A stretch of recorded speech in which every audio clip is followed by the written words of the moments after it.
Praise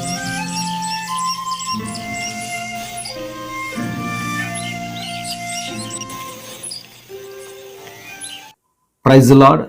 ప్రభు నామంలో అందరికీ శుభాలు ప్రకటిస్తున్నాను. మీరందరూ కూడా దేవుని కృపను బట్టి చాలా ఆనందంగా ఉన్నారు, సంతోషంగా ఉన్నారని నేను నమ్ముతున్నాను.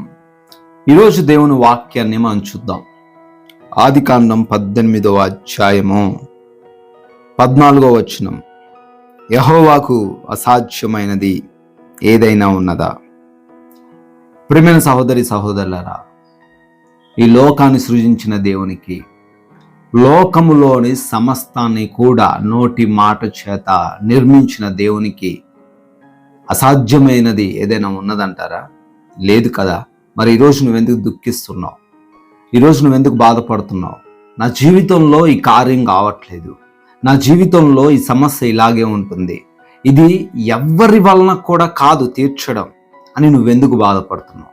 ఈరోజు బహుశా నువ్వు అనుకుంటున్నావేమో, నా యొక్క అనారోగ్యం పోవడం, నాకున్న సమస్య పోవడం, నా జీవితంలో ఉన్న కష్టాలు పోవడం, నా కుటుంబ పరిస్థితులు మారడం, నాకు ఒక మంచి ఉద్యోగం రావడం, నాకు వైపుగా నా తరపున కోర్టు తీర్పు అనుకూలంగా రావడం, ఇవన్నీ కూడా అసాధ్యమైన సంఘటనలు అని నువ్వు అనుకుంటున్నావేమో. God is remembering you. దేవుడు ఈరోజు మనందరికీ కూడా జ్ఞాపకం చేస్తూ ఉన్నారు. ఏంటి అంటే, ఆయనకు అసాధ్యము అయినది ఏదైనా ఉన్నదా అని. నిజమే కదండి. దేవునికి అసాధ్యమైనది ఏదైనా ఉన్నదా?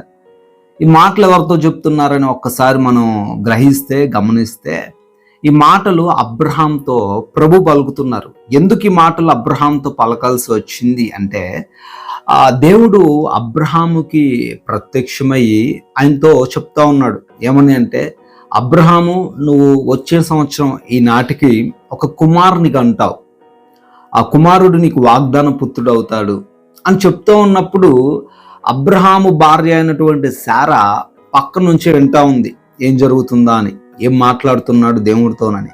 వింటున్నప్పుడు ఆ మాటలు విని అబ్రహాము భార్య శారా ఏం చేస్తుందట? నవ్వుకుంటుందంట.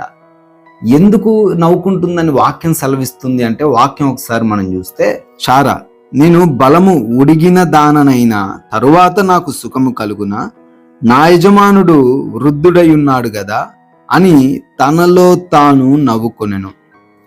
శారా ఉద్దేశం ఏంటండి అంటే, నాకు ఏజ్ అయిపోయింది, నా యజమానుడికి కూడా 99 సంవత్సరాలు వచ్చాయి, ఇట్ ఈజ్ ఇంపాసిబుల్, ఇది సాధ్యం కాదు, దేవుడేదో మమ్మల్ని ఓదార్చడానికి, మమ్మల్ని దుఃఖపడకుండా ఉండడానికి చెప్తున్నాడేమో, ఇది నిజం కాదేమో అని నవ్వుతుంది.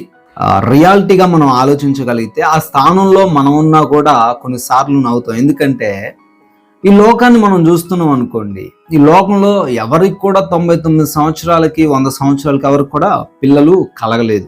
ఇప్పుడు జీవించడమే పెద్ద గగనం అయిపోతుంది, ఇక పిల్లలు ఎక్కడికి అంటారు. సో ఇది ఒక ఇంపాసిబుల్గా ఉంది, చూడడానికి ఎలా ఉంది? అసాధ్యంగా ఉంది.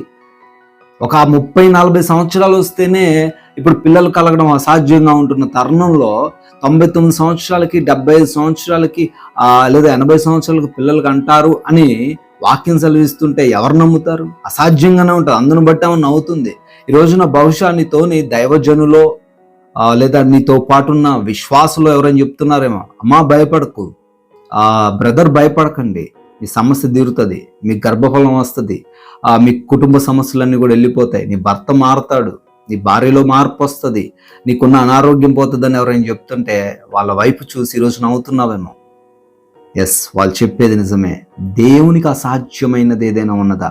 అఫ్కోర్స్ మనుషుల వలన సాధ్యం కాని చాలా ఉన్నాయి, మనుషుల వల్ల అయితే కాదు, కానీ దేవునికి అసాధ్యమైన ఏదైనా ఉన్నదా?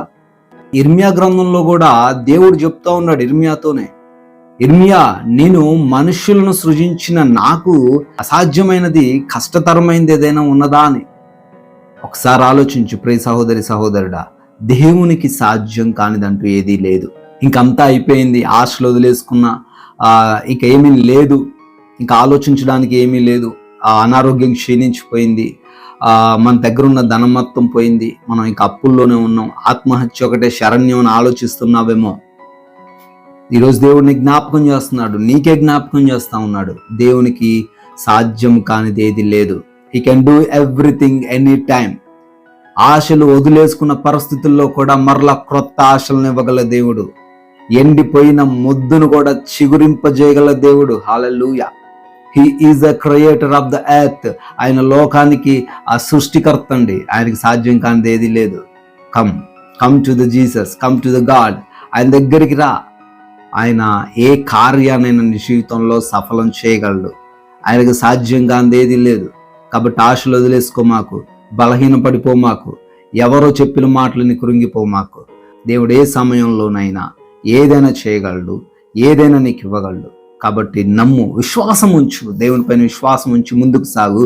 నువ్వు అద్భుతాలు నీ జీవితంలో చూడగలుగుతావు. దేవుడి మాటలు దీవించునుగాక. ప్రార్థించుకుందాం. జీవం కలిగిన దేవా స్తోత్రాలు, జీవాధిపతి వందనాలు, మహోన్నతుడు నాయన, అద్వితీయుడువు. అవునైనా మీరు చేయలేని కార్యము, మీ ద్వారా జరిగించబడిన కార్యాలు ఏవి కూడా మా జీవితాల్లో లేవు నాయన. మీకు సాధ్యము కాని స్థితిగతులు ఏవి లేవు నాయన. ఈరోజు నీ ప్రార్థనలోకి పిలుస్తున్న ప్రతి బిడ్డను బట్టి కూడా పేరు పేరున ప్రార్థిస్తున్నాం తండ్రి. వారి జీవితంలో అసాధ్యమైన కార్యాలు ఏమైనా ఉన్నాయేమో నాయన. ఇక అంత అయిపోయింది అనుకుంటున్న పరిస్థితుల్లో ఒకవేళ ఈ ఉదయకాలాన్ని వారు ఉంటున్నారేమో నాయన, ఈ రోజున వారు ఉంటున్నారేమో నాయన. వారందరిని బట్టి అడుగుతున్నాం, అసాధ్యమైన ప్రతి కార్యాన్ని అయా మీరు సాధ్యపరిచి వారికి చూపించమని, అయా వారి జీవితంలో కొత్త ఆశలు చిగురింపజేయమని, వారి జీవితాలను కట్టమని, వారి కుటుంబాలను కట్టమని, వారికి మంచి ఆరోగ్యం దయచేయమని, ప్రతి బిడ్డకు తండ్రి సంపూర్ణ ఆయుష్ను అనుగ్రహించమని, మీరే మహిమ ఘనత వారి ద్వారా పొందుకోమని ప్రార్థిస్తున్నాం. అదేవిధంగా ఈరోజు మా ప్రయాణాలను దీవించండి, మా పనులను దీవించండి.